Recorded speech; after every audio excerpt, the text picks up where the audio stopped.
5000 students எப்படி 5000 students online class attend பண்ணும்போது ஒரு நாளைக்கு 2GB டேட்டாவை போட்டு நெட்வொர்க் ப்ராப்ளமே இல்லாம நிம்மதியா இருக்கான்.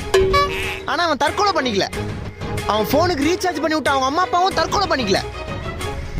ஆனா பக்கத்து போன்ல ஹாட்ஸ்பாட் ஆன் பண்ணி ஆன்லைன் கிளாஸ் அட்டன் பண்ற என்ன மாதிரி ஸ்டூடெண்ட்ஸ் தான் போனுக்கு நெட் போட காசு இல்லாம ஆன்லைன் கிளாஸ் அட்டன் பண்ண முடியாம பூச்சி மருந்து குடிச்சு தற்கொலை பண்ணிக்கிறான்.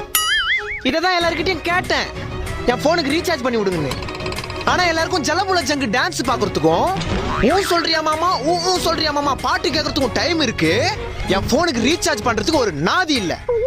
தமிழ்நாட்டுல ஜியோ சிம் போட்டு ஆன்லைன் கிளாஸ் அட்டன் பண்றவன் தான் போனுக்கு டவரே கிடைக்க மாட்டேன்னு சொல்லிட்டு ஒரு நாளைக்கு 2000 ஸ்டூடெண்ட்ஸ் இறந்து போறாங்க ஒரு நாளைக்கு. நாங்க பிச்சை எடுக்கிறதுக்கு தட்டு கேட்கல சார், கிளாஸ் அட்டன் பண்றதுக்கு நெட் கேட்கறோம். தயவு செஞ்சு இந்த வீடியோ யாராவது பாத்தீங்கன்னா நான் என் நம்பர் அனுப்பிச்சு விடுறேன், என் போனுக்கு ரீசார்ஜ் பண்ணி விடுங்க.